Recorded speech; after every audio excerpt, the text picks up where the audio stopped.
Is Robert at Prophecy Spotlight. Today, I want to speak a little bit on the rise and fall of the Roman Empire. Now, we have been looking at Revelation 13 and Daniel 7, and we have concluded that it was the same person. The person in Daniel 7 with the 10 horns, and the person in chapter 13 also had 7 heads and 10 horns, the beast coming out of the sea. Now, I want to draw your attention to this verse, 13, verse 3. And one of his heads was as slain to death, and his wound of death had been healed, and the whole earth wandered after the beast.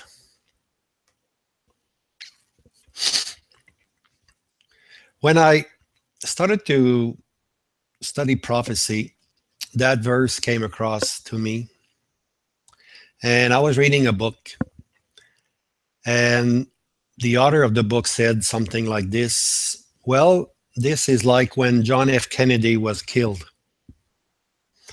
He had a wound, a deadly wound, and if John F. Kennedy would rise up again, it would be the same thing here. So this person has to die and has to be risen again from his wound, his deadly wound. So, I said, it doesn't make sense. It really doesn't make sense. So this really pushed me to study prophecy, to try and go in scripture to find out what this verse meant. Now remember, we're speaking here of an empire, the fourth empire. There was only 4. The Roman was the 4th one. We're speaking about its leader, but there we're talking about the 4th empire that was dead. Well, it had a wound, a deadly wound. One of its heads was slain. So when we read that, we got to understand that we're talking about a world empire that comes back to life, that is resurrected, revived, restored, whatever you want to call it, it comes back. Okay? And once this empire comes back in power, the world is amazed, because they always thought that it was finished with the Roman Empire. As a matter of fact, the Roman Empire is the empire that lasted the longest. It started before the coming of Christ, long before the coming of Christ. And when Christ came, this was the power that was there. The Roman Empire was there. They crucified the Lord. But the Roman Empire afterward destroyed Jerusalem. Titus came and destroyed Jerusalem. This was all foreseen by Daniel 9:26.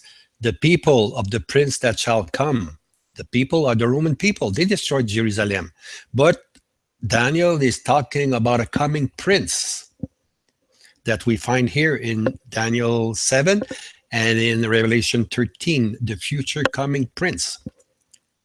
So the Roman, they destroyed Jerusalem, but they lasted until 476 after Christ. So they went another 500 years.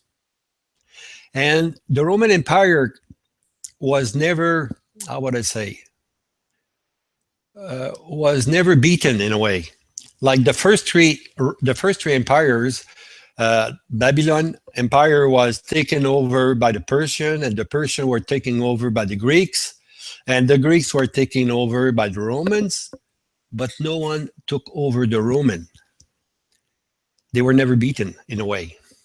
What happened is that in the year 476, the empire was too big. It was central Rome could not control all it had, all the territory it had. So eventually they came in what we call the northern hordes. They came in and they attacked here and there, and the empire started to be split. It could not protect all its borders, and eventually the Roman Empire just crumbled down like this. Okay, and out of this came out what we call different nations, which eventually produced what we call Europe. All that the Roman Empire was entrusted with just split. So came France, came Spain, came Switzerland, came Germany, and all. So they all became independent, and this produced what we call Europe today. And even Europe today is not united. It is still separated by units. Now, Scripture tells us there will be 10 units out of this area that will help the coming prince. There will be 10 horns, 10 kingdoms that will unite with the leader here, and they will control. They will be very, very powerful. This is yet to come. This is future. The European Common Market has been trying for years and years. It doesn't seem to work now. England is exiting now, and there'll be others exiting. So it has to be. It's just what we're saying is just a little bit of what will happen. Okay, it's going to happen probably different. I don't know what circumstances will bring that, but eventually they will want to unite, and they will give their power. These 10 horns will give this power to the Roman Empire. So we've seen now how the Roman Empire arose and then how it fell. Okay, now we want to do that was history. Now we want to do a prophetic, the rise and fall of the Roman Empire. So in Revelation 13, we see it rising out of the sea, out of troubled water. It's rising now. Okay, now we need to go to chapter 17.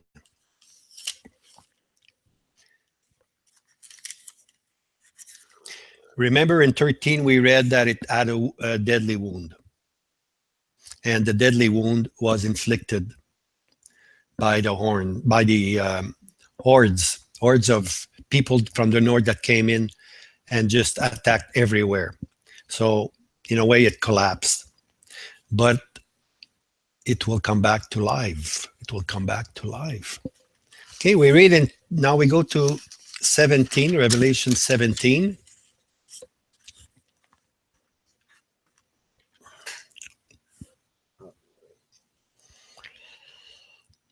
Verse 8. The beast which thou sawest was, is not, and is about to come up out of the abyss and go into destruction.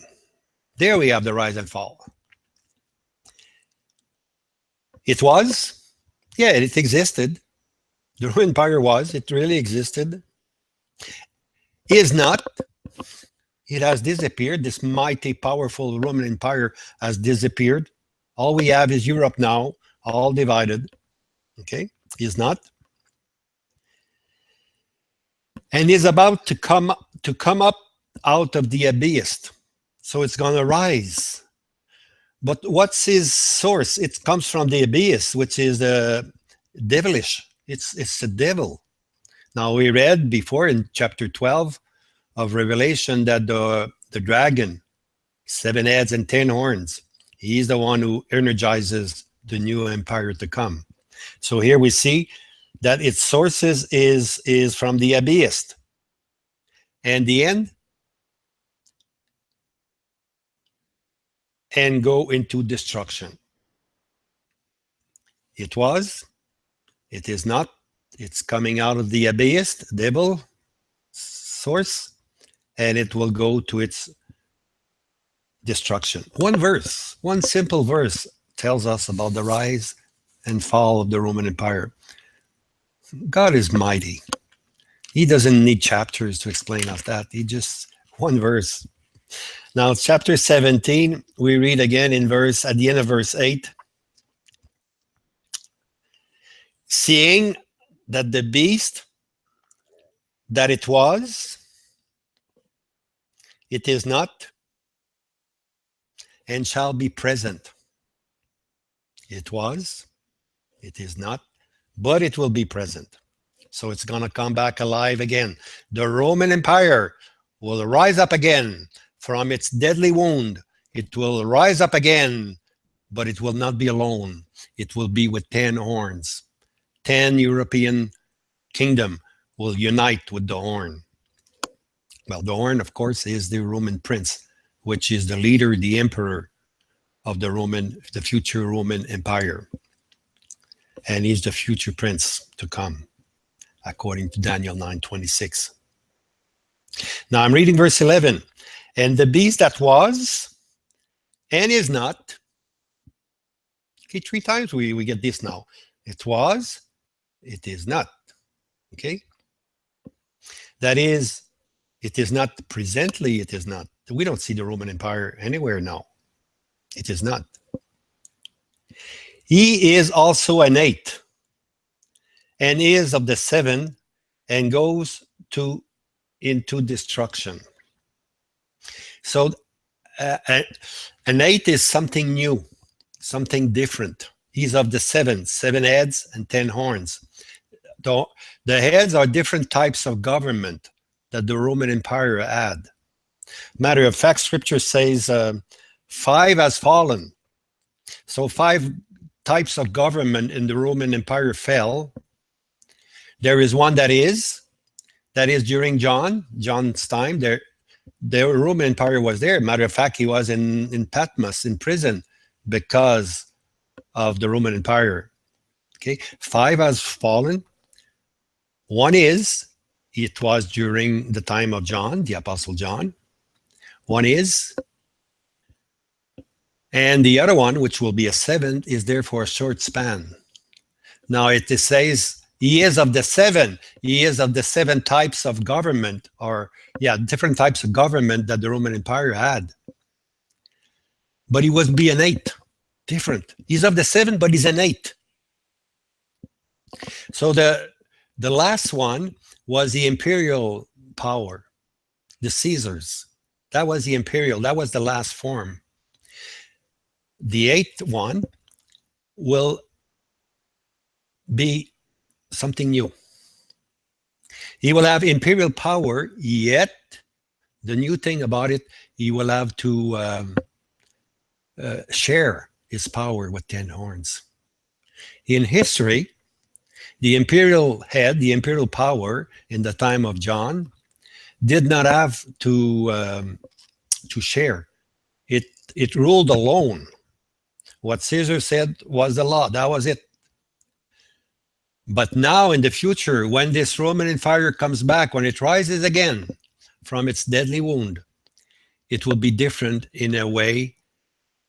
It will be imperial, but the difference is that he will share that with the 10 horns. Okay? So the 10 horns will be helping him. Matter of fact, we read that the 10 horns will give this prince to come their power for an hour. That is, they are together for a period of time, together with the emperor, with the coming prince to come. There will be 10 horns, 10 kingdoms in Europe that will unite with this leader, and together they will rule over the earth. What are they doing? Well, it is said, these shall make war with the Lamb, and the Lamb shall overcome them. This is very sad because from Europe, it's the birthplace of Christianity in Europe. From Europe, Christianity went everywhere. And here we see that these European countries, they will end up making war with the Lamb. How sad this is, that Christendom should go down and down and down to a point that they unite together and make war with the Lamb. Beloved friends, this is the end of the Roman Empire. It will be destructed. And its leader, the Roman prince to come, will be thrown into the lake of fire, alive into the lake of fire, but he won't be alone. He will also have the false prophet, which is the Antichrist. The beast, the future Roman prince to come, and the false prophet, which is the Antichrist or the man of sin, both these individuals who are controlled by Satan, controlled by the dragon, they will end up into the lake of fire. But I'm amazed that all Europe, all the kings of Europe should rise against the Lamb. What a pity. What a sorrowful end. The rise and the fall of the Roman Empire under spotlight. Thank you. Have a good day. The Lord keep you.